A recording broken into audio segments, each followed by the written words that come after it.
아들이 이제 그런 표현하죠. 왜 우린 이사 갈 때마다 집이 줄어들어요? 왜 우리는 점점 못 살아요?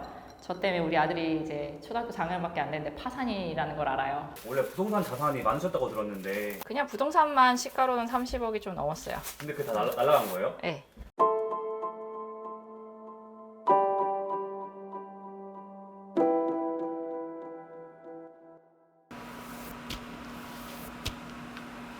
저는 파란만장 고대표라는 유튜브를 운영을 하고 있고요. 15년 정도 원단 제조 공장을 운영했던 사장이었습니다. 지금 제가 이제 집을 방문했는데 네. 어떻게 보면 정말 일반적인 가정집으로 지금 보이는 것 같아요. 네. 근데 제가 알기로는 지금 고 대표님이 파산도 하시고 여러 가지 일을 겪고 계신 걸로 알고 있는데 네. 겉으로 보기에는 그렇게 안 보이거든요. 뭐 이렇게 멀쩡하게 사냐고 오해 아닌 오해를 하시는데 사실은 이제 곧 이사를 나가야 돼요. 그래서 이제 이 집에서 사는 건 아마 몇 달 정도일 것 같고 이제 어디로 갈지를 지금 정해야 되는 상황이라서 오늘 이제 구로구 쪽에 매주 월요일마다 이제 일을 도와드리는 게 있어서 거기 가는 날이에요.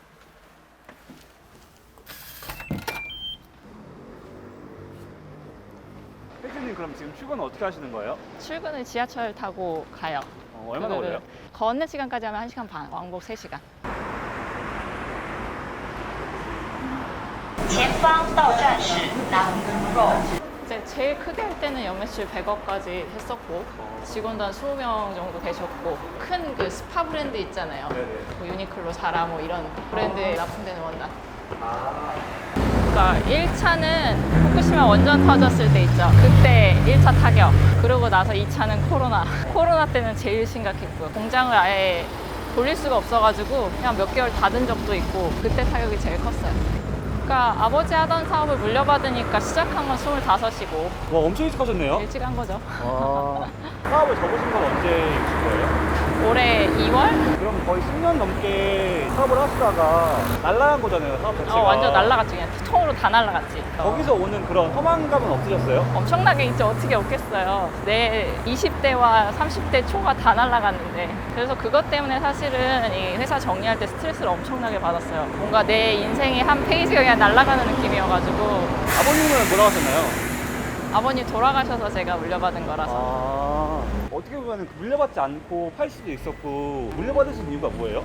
아니 그게 회사가 저한테는 아버지 같아서 아버지가 돌아가신 이후에 이걸 정리하면 진짜 그냥 아버지가 없어지는 느낌이었어요. 그럼 이제 앞으로 이제 그 원단 사업은 아예 하실 생각이 없으신 거예요? 네, 아예 없어요.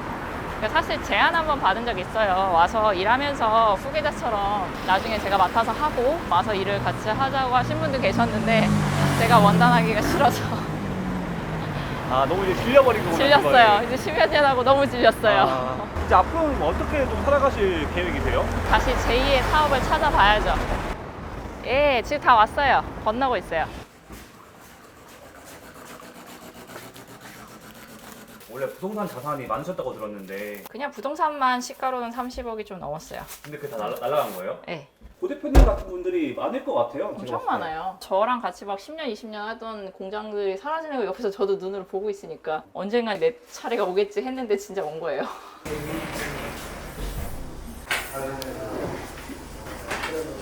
사람들이 지금 많이 모여 계신 것 같은데 여기서 이제 뭐 하는 거예요? 좀 이따 3시에 저희 회의할 거예요. 주민이. 근데 그게 중요한 건 아니에요. 그러니까 왜냐면 이거는 건축허가까지 다 났고 위에서 그렇게 하는 걸로 결정이 다 났잖아요. 이렇게 할 수 있는 게 아니란 말이에요. 그거에 나는 얘기 그러면은 지금 나는 저기 교회 옆에 안 쓰고 이런 어르신 좀 가만 있어봐요. 아니 저기 뭐야 교회 밑에 허의자 권사를 만나기로 했는데 네. 안녕하세요. 예, 죄송합니다. 아니. 예. 안녕하세요. 예. 네. 회의는 이제 마무리가 됐고 잠깐 쉬었다가 이따가 7시 반에 다시 미팅할 거예요.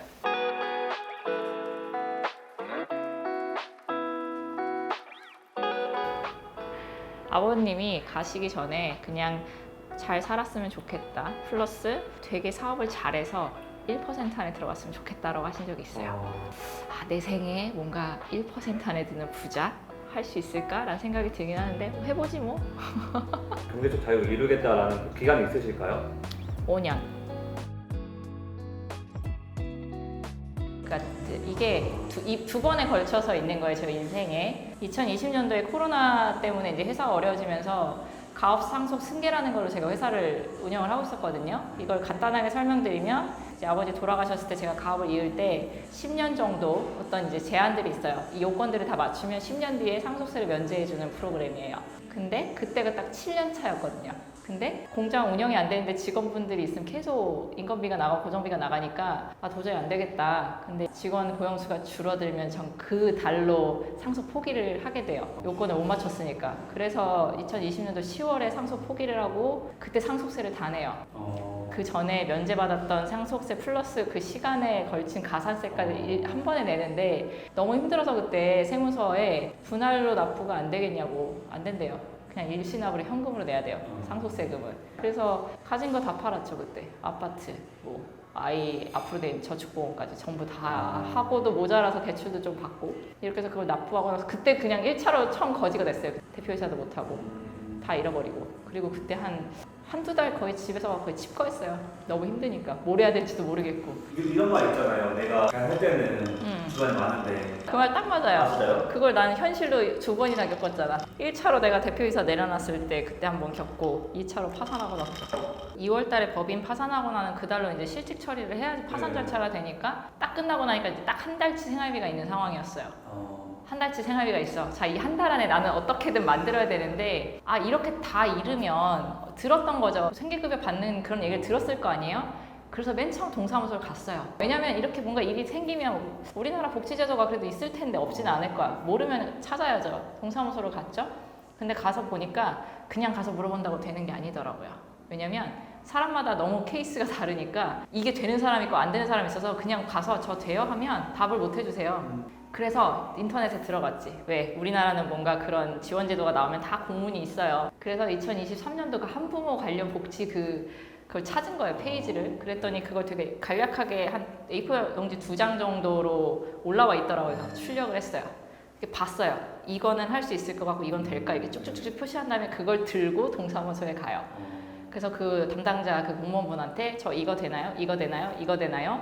라고 하니까 돼요 해서 바로 신청을 한 거죠. 그때 긴급 생계지원제도라는 게 된다고 해서 그거는 신청하면 거의 바로 해주시거든요. 그건 얼마예요? 그러니까 2인 기준으로 최저니까 한 100만 원 정도 돼요. 그러니까 막 이게 풍족하고 그게 아니고 당장 진짜 내 생활을 이어나갈 수 있는 그 정도는 되는 거죠. 이제 그러다가 이거 좀 약간 심파 같긴 한데 그냥 병원에 한번 갔는데 갑자기 수술해야 될 것 같다는 얘기를 하셔가지고 이런 케이스는 진단서가 나오잖아요. 그럼 그게 연장돼요. 생계지원이. 왜냐면 몸이 아파서 일을 할 수 없는 상태니까 그 치료할 수 있는 그 기간까지 조건부로 생계급여를 지급을 하거든요. 그렇게 버텼던 거죠. 가끔가다 그냥 혼자 코인 노래방 가요. 뭔가 소리를 지르고 싶은데 합법적으로 지를 데가 별로 없으니까 거기에 가든지 운동을 하든지 아니면 누군가 나랑 마음이 통하는 사람과 대화를 하든지 책을 읽든지. 이게 가끔가다 왜 그 얘기도 하시는 거예요. 파산했는데 이렇게 멀쩡하게 아파트에서 살고 있는 거 아니냐. 근데 그 전에는 더 잘 살았을 거 아니에요. 예전에도 잘 살았을 거 아니에요? 그때는 더 넓은 평수에 살았겠죠. 그러고 나서 이제 나와야 되니까 저 작은 평수에 짐이 안 들어가는 거예요. 그래서 진짜 버리고 줄였는데도 안 돼서 이제 어쨌든 그렇게 지금 살고 있는데 이 파산 절차라는 게 제 재산을 가진 걸 다 내놔야 끝나는 거 아니에요. 그걸로 빚을 다 갚는 거니까. 제 재산이 지금 저 아파트 보증금이잖아요. 그걸 줘야 끝나요. 근데 이제 요새 부동산 경기가 이러다 보니까 집이 안 나가니까 좀 내놨는데 집이 안 나가서 이제 집이 나가면 이제 전 이사를 가야죠. 전세보증금을 법원에 주고 그걸 이제 채권자분들이 이제 가져가셔야 제가 끝나요. 근데 그 절차가 지금 미뤄진 상태뿐이에요. 왜냐면 집이 안 나가니까. 아니 근데 이사를 어떻게 가세요? 진짜 이번에도 운이 좋았던 게 그 긴급 생계 주거 지원을 받으면요. 그 받은 달부터 뒤 이후로 3개월 동안 긴급으로 LH 임대 그거를 신청할 수 있어요. 와. 이건 신청하면 되는 거예요. 그냥 뭐 기다렸다 선정되고 이게 아니고 제가 3, 4, 5월 받았거든요. 그럼 6, 7, 8 안에 신청하면 LH 임대 전세를 받는 거예요. 근데 여기서 문제가 뭐였냐면 그게 5월 4일인가 3일에 정지된 거예요. 돈이 없다고. 그 LH 전세 임대가. 그래가지고 어떡하지? 그냥 기다리라고 하는데 5월 지나고 6월 지나고 7월 지나가는데 그때 살짝 피말랐어요. 우와 이거 8월 말 안에 재개 안 되면 나 어디 가냐 이사를. 그래서 진짜 마음 졸이다가 8월이 막 가고 있어요. 난 8월 말까지밖에 안 되는데 기간이. 그래서 내려놓고 안 되면 뭐 어디 월세방이라도 알아보고. 아까 진짜 최악은 모자원도 알아봤어요. 그러니까 모자원이 뭐냐면 뭐 한부모나 미혼모나 이런 분들이 이제 아이를 케어해야 되는데 너무 힘드니까 그렇게 방 하나를 내줘요. 그러니까 월세가 없어요. 거기 들어가면. 근데 진짜 운이 좋아서 8월 21일 날 뜬 거예요. 다시 한다고. 그래갖고 그거 뜨자마자 바로 동사무소 전화해가지고 아니 근데 진짜 운이 좋으신 게 3개월 기다리는 거잖아요. 네, 딱 3개월인데 딱 일주일 정도 남겨놓고 그게 다시 재개가 된 거예요. 그래서 다행히 지금 그걸 기다리고 있어요. 한 3개월 정도 걸린대요, 이제부터. 되면 이제 글로 이사를 가면 돼요. 그래서 되게 항상 매일매일 감사한 마음으로 살아요. 아, 진짜 운이 좋구나. 진짜 다행이다. 아들이 이제 그런 표현하죠. 왜 우린 이사 갈 때마다 집이 줄어들어요? 왜 우리는 점점 못 살아요? 저 때문에 우리 아들이 이제 초등학교 4학년밖에 안 됐는데 파산이라는 걸 알아요. 이제 그런 얘기를 했을 때 제가 그래요. 서준아, 너가 태어나서 지금까지 10년 동안 너가 뭐 먹고 싶다고 했을 때 엄마가 못 사준 적이 없었고 여태까지 너는 그렇게 큰 불편함 없이 살았었어. 맞지? 라고 하니까 맞대요. 그래서 그러니까 앞으로도 그럴 거야. 엄마 믿으면 돼. 어떻게 지금 이렇게 있어요? 막 그런 얘기 했잖아요. 근데 인생이 길어요, 생각보다. 그러니까 저도 오히려 10대, 20대 때는 아등바등 막 30살 넘어가면 다 사는 줄 알고 그 안에 뭐 이뤄야 되는 줄 알고 40살 되면 이제 끝난 줄 알고 막 이런 느낌이었는데 지금은 어차피 우리 운 나쁘면 100세 이상 살 거예요. 길어요. 그리고 제가 그랬잖아요. 사업은 운칠기삼이다. 그러니까 타이밍과 운과 사람과 모든 때가 맞아야 잘 되는 게 사업인데 이건 내 능력이랑 상관없다고 했어요. 그러면 나는 그 내 능력을 갈고 닦으면서 그 타이밍, 시간, 때를 기다리면 돼요. 그러니까 저는 그걸 기다리는 시간이라고 생각을 하는 거죠. 그걸 기다리고 있기 때문에 뭐 지금 내가 억울하거나 힘들거나 이런 게 하나도 없어요. 왜냐면 나는 할 수 있다고 믿으니까. 내가 그걸 100% 확신하는데 그냥 지금 아닌 거예요. 그 지금 때가 아닌 것 뿐이야, 나한테. 그때가 내 인생에 언젠간 올 건데 아직 안 온 것 뿐인데 올 거예요, 미래에. 근데 내가 왜 지금 불행하지? 그때가 왔을 때 내가 그 기회를 잡기 위해서 나는 나를 만들어가고 있으면 돼요. 그러면은 시간이 아깝죠. 그때가 빨리 올 수도 있고 길 수도 있는데 만약에 이게 빨리 오면 어떡해요? 그럼 빨리 준비를 해야 되잖아. 그러니까 이 준비하는데 집중을 하고 있기 때문에 불행하지 않아요. 일단은 그 생각을 한 거예요. 이제 제가 가지고 있는 타이틀, 갖고 있는 뭔가 현물이 사라졌어요. 그렇다고 나라는 사람이 지금까지 해온 경험이나 뭔가 노하우가 사라진 건 아닌데 그럼 이걸 어떻게 활용해야 될까? 예를 들어서 제가 구인 현장에 나가요. 그럼 저는 그냥 최저임금에 경력 단절 됐던 그냥 여성분이 할 수 있는 일밖에 할 수가 없어요. 근데 그렇다고 하기에는 제가 조금 더 뭔가 다른 일을 할 수 있다고 믿었으니까 그럼 이걸 어떻게 어필할까? 예를 들면 약간 저는 유튜브를 자기소개서나 이력서나 제 명함이라고 생각을 한 거예요. 그러니까 내가 진짜 할 수 있는 일이 누군가는 그걸 그 사람 구하고 있을 수도 있잖아요. 이제 그런 생각으로 했던 유튜브였어요. 근데 이게 제 유튜브에 올라갈 거여서 여쭤보는 거기도 한데 저한테 연락 주셨을 때가 제 구독자 8명이었어요. 맞아요. 저는 이제 다른 사람한테 연락이 올지도 몰랐고 당연히 예상 못했겠죠. 근데 갑자기 혜진님이 저한테 연락 주셔가지고 저희가 만나게 됐고 제가 이제 혜진님 촬영을 하고 싶다고 말씀드려서 이렇게 촬영을 하게 됐는데 어떠한 마음으로 저한테 처음 연락 주셨는지 좀 궁금해요. 그러니까 아무런 계획도 없었고 그냥 유튜브를 항상 체크를 해요. 어떤 내용을 올릴까 벤치마킹 찾기도 하고 아이디어를 얻기도 하고 이렇게 쭉 보다 보니까 그냥 어느 날 떴어요. 알고리즘에 의해서 영상이 떴어. 그래서 하고 한번 볼까 하고 들어가서 봤는데 딱 영상을 보고 있는데 약간 나 그 29대가 생각이 나는 거예요. 그때 모습이 느껴졌어요. 그 안에서. 그래서 그때 내 모습이 보이니까 지금 되게 심적으로 힘들겠구나. 거기서 느껴지는 거예요. 그 영상 안에서 지금 사업을 이제 막 시작했고 난 이걸 잘할 수 있어. 나 크게 키울 거야. 이 마음으로 시작을 막 하는데 아마 마음대로 안 되고 있을 거고. 그러니까 그때 내가 그 나이 때 똑같이 지금 하고 있는 사람이라고 생각이 돼서 그냥 보고 있다가 나 뭔가 얘기라도 해주면 좀 더 많이 도움이 될 것 같다 이런 느낌이 들어서 연락을 했죠. 저는 사실 더 놀란 게 뭐냐면은 같은 사람들끼리 좀 끌어당긴다고 하잖아요. 네, 혜진님이 평소 생각하고 계신 그런 마인드가 저랑 너무 비슷해가지고 정말 놀랐어요.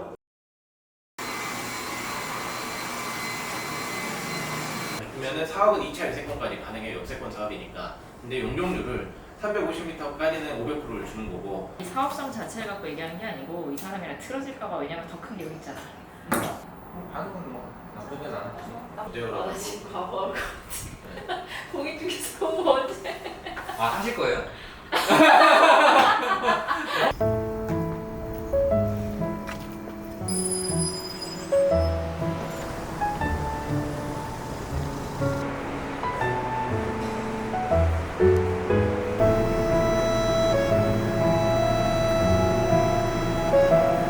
사업하실 때는 일 많이 하시느라 아이하고 좀 보낼 시간 적었는데 고생이 좀 많으실 것 같아요. 그래서 아이도 좀 좋아할 것 같은데 어떤가요? 네, 좋아하죠.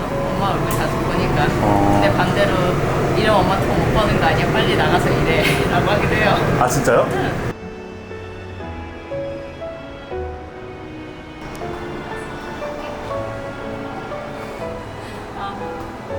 알았어. 지금 아드님한테 연락 온 건가요? 언제 오냐고? 아 다 왔다 되겠어. 근데 방금 뭐 사오라고 한 것 같은데? 사라 축하 이런 거지. 아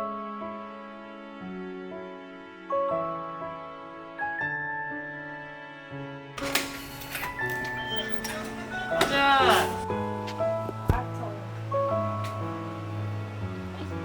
하루를 마무리하고 집에 오셨는데 오늘 하루 그냥 어떠셨는지. 오늘 하루 재밌었다? 앞으로 어떤 엄마가 되고 싶으세요? 이거 내가 할 말이 없는데 왜냐면 저는 항상 아들한테 너와 나는 각자의 인생을 살아야 한다라고 얘기하는 엄마라서 너의 인생 너의 인생 나의 인생 나의 인생 너무 티 아닌가요? 우리 엄마 MBTI 키라네. 제가 뭐 엄청난 뭐 자랑을 하고자 이런 걸 찍는 건 아니지만 이렇게 힘든 상황에서도 뭔가를 다시 할 수 있네 이런 걸 그냥 저를 보고 좀 뭔가 용기를 가졌었으면 좋겠다.